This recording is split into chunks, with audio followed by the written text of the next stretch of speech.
Morning, Shaz. Morning, Rachel. How are you? I'm fine, thank you. And yourself? I'm really well, Yeah. thank you, yes. It's a great little walking space here, isn't it? It is, it's lovely.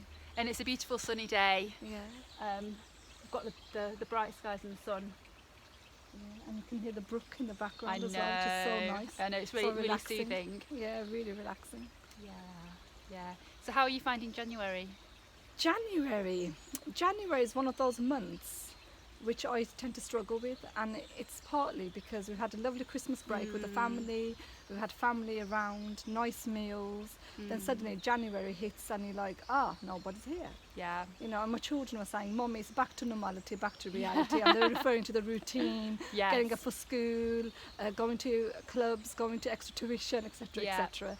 But for myself, I think January is quite dull as well, Yeah, isn't it? we're fortunate today, Yeah. but generally it can be tough.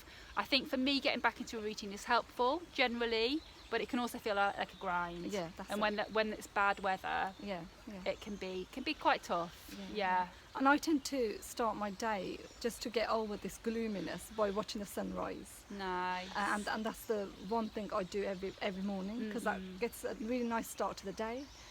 And another thing I like doing as well to get overcome these January blues, as I'm going to call them, is cave time, having that time to myself, reflecting and just spending time with me as an individual, away from family, and just going for nice walks. Yeah. I don't think I could beat this, but yeah. So walking's something that you do, Yeah, is it? yeah. I tend to walk along canal sides.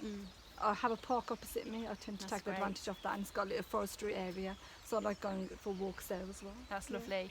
And I find as well, I love walking, and sometimes I have to sort of, push myself. But when you're out, you can feel the air going into your lungs.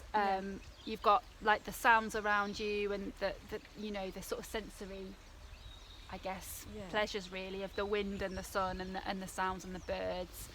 And then physically, for me, you can feel sort of the fresh air going into your lungs and travelling around your body, and then in my body it's a bit uneven here, isn't it? So I feel like your body's doing a bit of work, having to balance and as well, everything else. So even if you're just in the moment, it was enjoying it, I think there's also the awareness that it's really good for you on many levels. Yeah. Just connected to nature, isn't it? What you just explained, just connecting to nature and going for those walks and making the effort to get out the house because it is cold. But we just need the right clothing, don't we, to get out and go for a nice walk. Yeah. And it makes you feel so much better, relax. It clears your mind as well. And you meet people. Like we were just walking down here, we met so many familiar faces. I said hello, had a bit of a chat, and it was nice, isn't it? It was really nice. And like you say, it's time for you. You sort of connecting with yourself. You're feeling grounded, clears your head, and it's free. It's free, it doesn't cost any money. You can't go wrong, can you?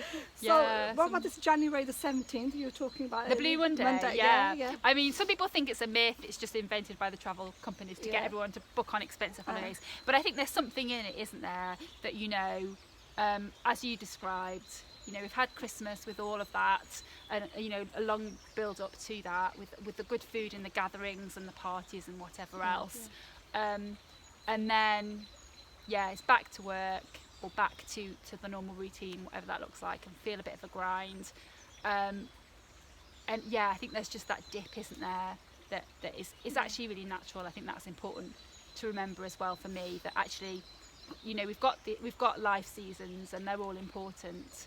And actually it's okay to perhaps be feeling a bit fragile sometimes, and to just think, what do I need to do to nurture myself, and just to recognise that that's just part of life.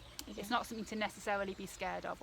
Why am I feeling perhaps a bit down or a bit bit gloomy, and to perhaps take some steps just to recognise that. Because when you told me about it, I never heard of it before, I'm going to be honest. Right? So I did research it a bit, and I think it was a person who decided that he did some calculations, mathematical calculations, and decided that this was the day, the lowest point that we feel as human beings.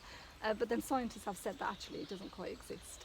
But I think for me personally, Rachel, and you may resonate with this.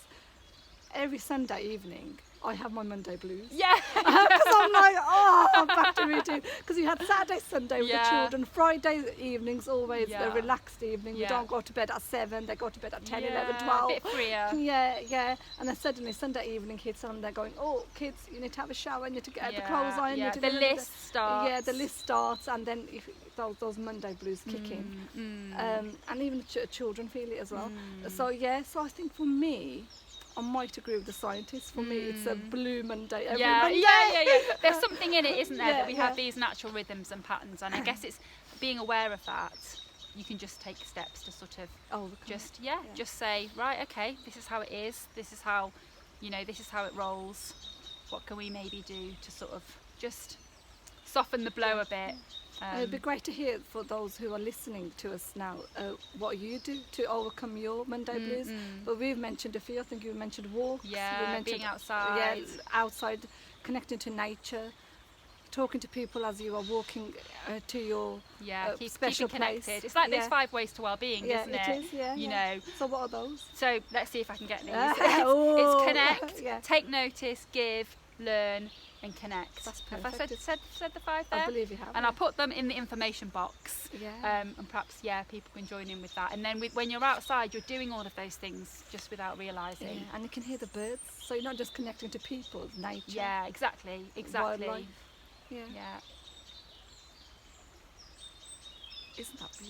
Yeah. Just having another mindful moment, Shaz. Yeah.